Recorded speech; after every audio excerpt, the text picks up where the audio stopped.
right, everyone. Hello and welcome in on this Friday. And if you're new here, every Friday, we always go over some of the headlines that came out of the NFC North Division from this past week. It is once again time for Weekly North News.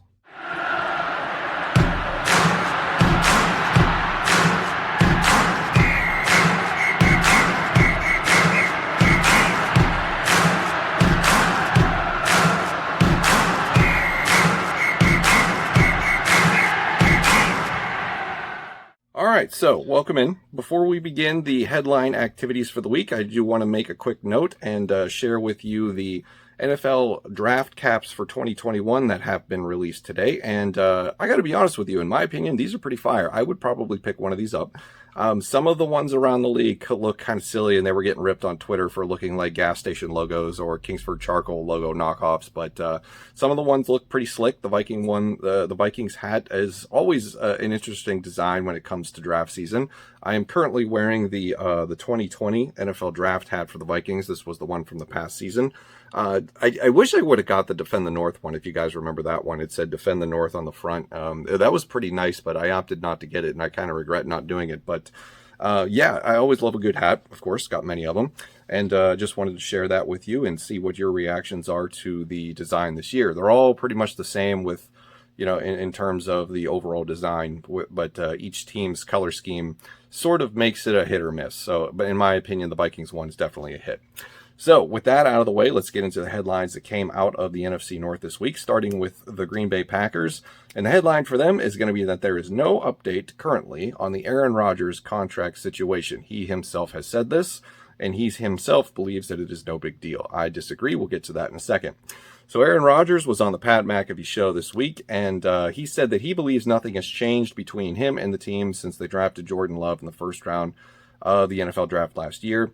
And there hasn't been any movement on a restructure or an extension, and he himself says that it's not really much of a story, and that is that. He also said the thing that he's been saying a lot frequently is that he's unsure of his future. You know, I'm paraphrasing here, I'm not direct quoting, but he's unsure of his future, and he's not really in that much control of what the team decides to do going forward.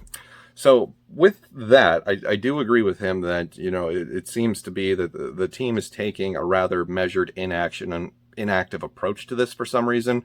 But I think inaction speaks a lot more than people want to really admit, because when you don't do something, it sort of gives off these vibes that you're waiting for something else to occur, or at least it sort of, you know, tips your hat, or, you know, tips the pitch of what you're going to do in the future. So as far as the Packers needing salary cap space, which would be the whole point of the restructure, I think it's kind of late now, because free agency has pretty much been picked clean and there's not a lot left out there. You could probably get a few serviceable guys on a one-year contract, but how much cap space do you really need now? All the big money names are already signed to big money contracts. So other than just getting enough room to sign your, you know, draft class, not really much you can do with that. So Aaron Rodgers says that his contract negotiations being non-existent right now are no big deal, and that's totally fine. We enjoyed him on Jeopardy, and that's really it.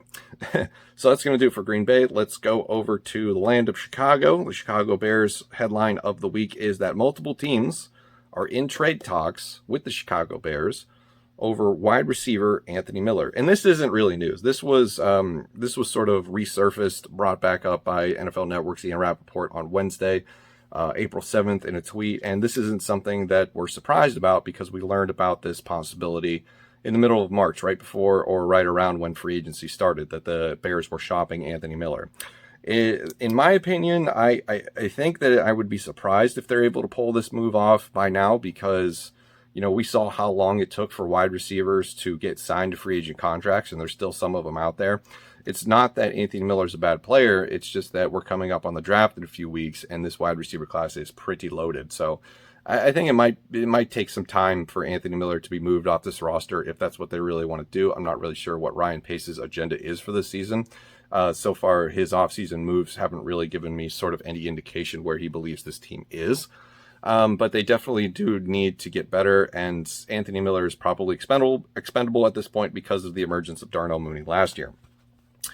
All right, so that's going to do it for the Bears. Let's move on to the Detroit Lions. The headline for Detroit this week is they have signed free agent cornerback Quentin Dunbar, bringing him in on a one-year deal, which I believe is going to be a one-year deal. As of this recording, contract details have not been released, so those are unknown.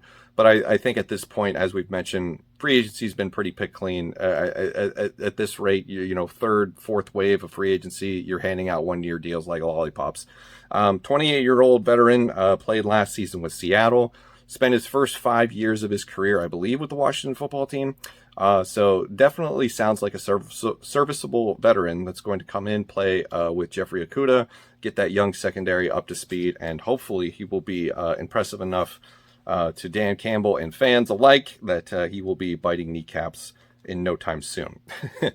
And then finally, we end on the Minnesota Vikings, and there's a lot of stuff that we've talked about already this week that has happened. This would be an opportunistic time to bring up Jeff Gladney, but we did a whole video on that. So I'm going to go with a low-key, under-the-radar headline for the Minnesota Vikings, and that is that they had a virtual meeting with West Virginia defensive tackle Darius Stills. And that's interesting to me because even with Shamar Stephen being signed in free agency to the Denver Broncos this week, and Jaleel Johnson got signed and Eric Wilson got signed, a lot of former Vikings finally found free agency homes this week. And this tells me that even with the upgrades that they've made to the defensive line, bringing in Dalvin Tomlinson, bringing back Stephen Weatherly, is that they're not done. You know, they basically get 2 freebie additions with the return of Danielle Hunter and Michael Pierce. Almost said Paul Pierce for some reason. I don't know why I got him on the brain. But, you know, this tells me that they're definitely going to be looking for more players on the defensive line in the draft, and having a virtual meeting with Darius Stills sort of signals that. And this is something that we're going to be going over in the weeks to come. Who are they meeting with? Who are they talking with? Who are they requesting interviews? All that sort of thing that will sort of guide us on how the Vikings are going to look to use their draft capital here coming up pretty soon. So that's going to do it. Those are all the headlines that I picked for the NFC North this week. Let me know what headlines you would have picked, and let me know if you're going to get one of the 2021 NFL Draft hats this year. That's going to do it for this video. Thank you for watching, and I will see you in the next one.